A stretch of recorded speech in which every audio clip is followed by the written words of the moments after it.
There are 626,600 people in the world today that are worth over $30 million. Interesting fact. How many private aircraft are there? Between turboprops and jets, there are about 45,000 private jets and private turboprops. That's the number combined together. The jets are actually 24,000.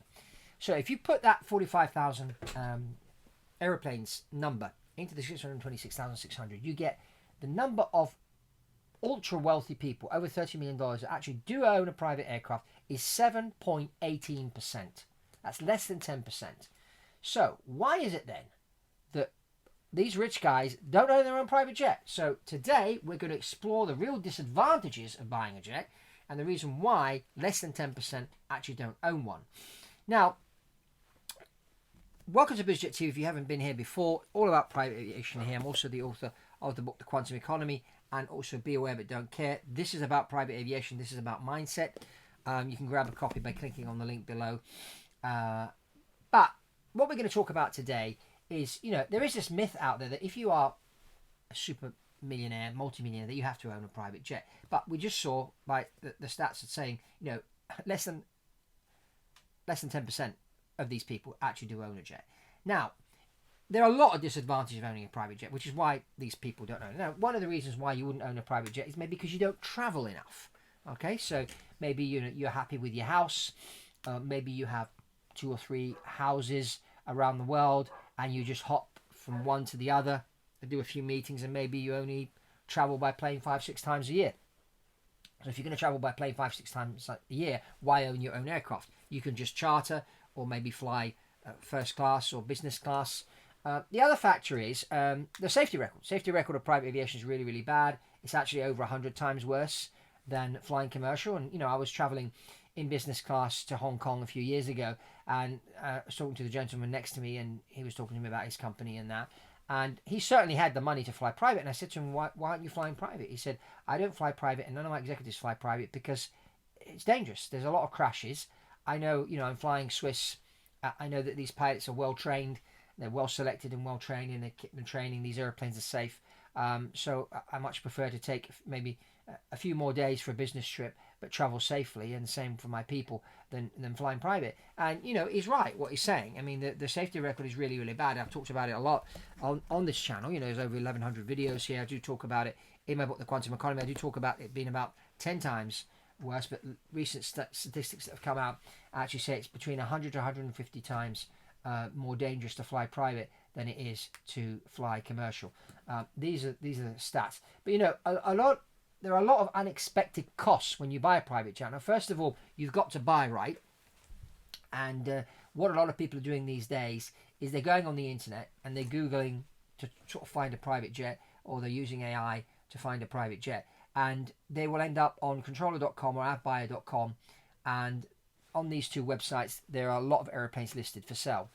So they'll go on there and they'll then see a jet that they think, oh, this is the one that's range-wise will work for me. I like the shape of this one. It looks nice, interior, whatever. Oh, there's a phone number here, a guy to call. What you don't realise is the person that you're calling is the broker that's been contracted by the owner of the aircraft to sell the aircraft. So they're going to sell you, or try to sell you, this airplane because they're getting paid by the owner. They're not working for you. So whether that's the right airplane for you or not, you don't know. Are there going to be any hidden costs? You don't know. The guy's job is to sell the airplane, get his percentage, get his 250, 300,000, however much he's contracted to make. He'll probably make 2%. That's usually the commission. So he'll make his 2% on the sale of $50 million airplane. That's a good payday for him. That's all he's interested in doing. He's selling the airplane. So he's not representing you. So you end up, and it's a very technical purchase. I mean, you've got to think that, this thing is going to take you up in the air at 45,000 feet. You need to buy right. And to buy right, you need to use an aviation advisor, someone that you are paying to work for you to go out there and find the right airplane. And then, as I always say, it's not just about the plane. I mean, these private jets do sometimes end up having, these unscheduled maintenance events. Something breaks down, okay, and now you've got to order the part. Now, in today's world, finding spare parts is quite difficult. And sometimes you have to wait 2 or 3 months for a part.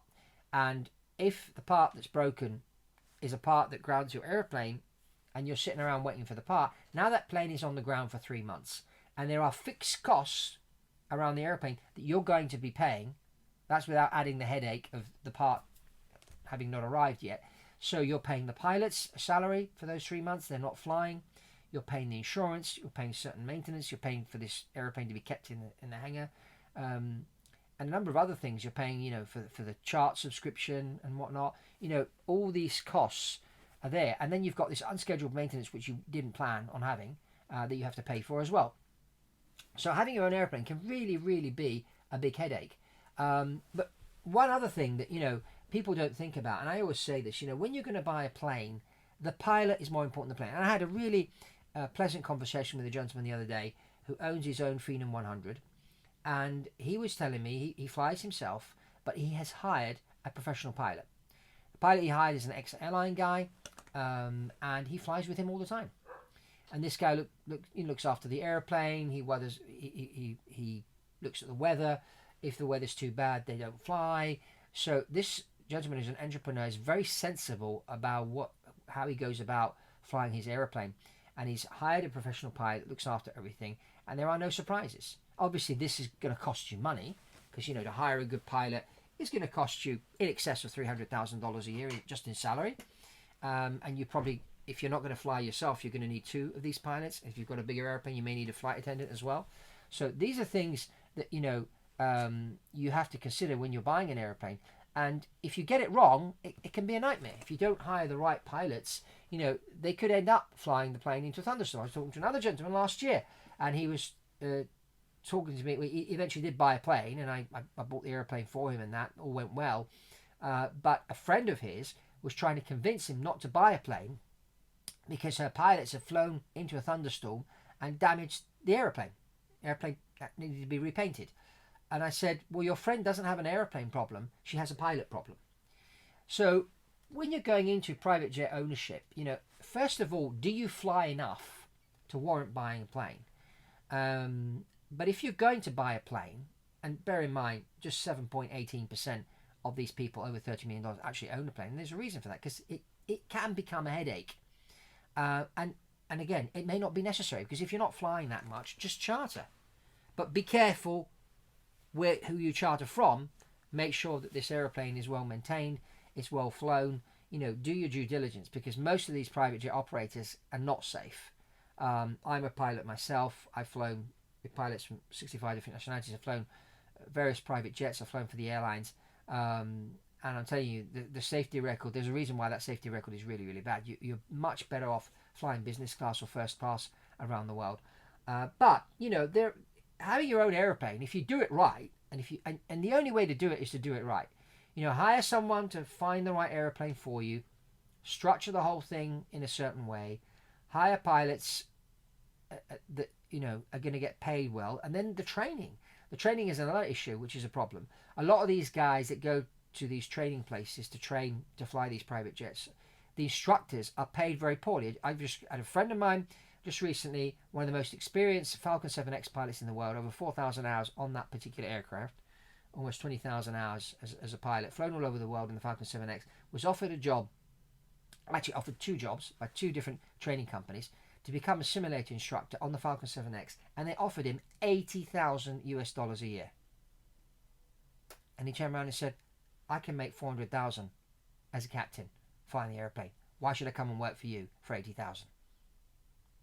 So who do you think they're going to hire?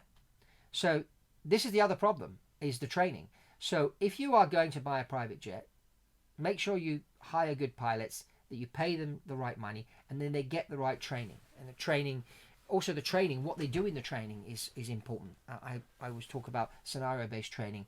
That's what really, really should be happening. So these are the reasons why less than 10% of people that have the money, over $30 million, they don't fly private. They don't have their own jet. They may charter from time to time or fly business class. So this is reality out there. There's lots of hidden costs. There's lots of headaches associated with having an airplane if you don't do it right.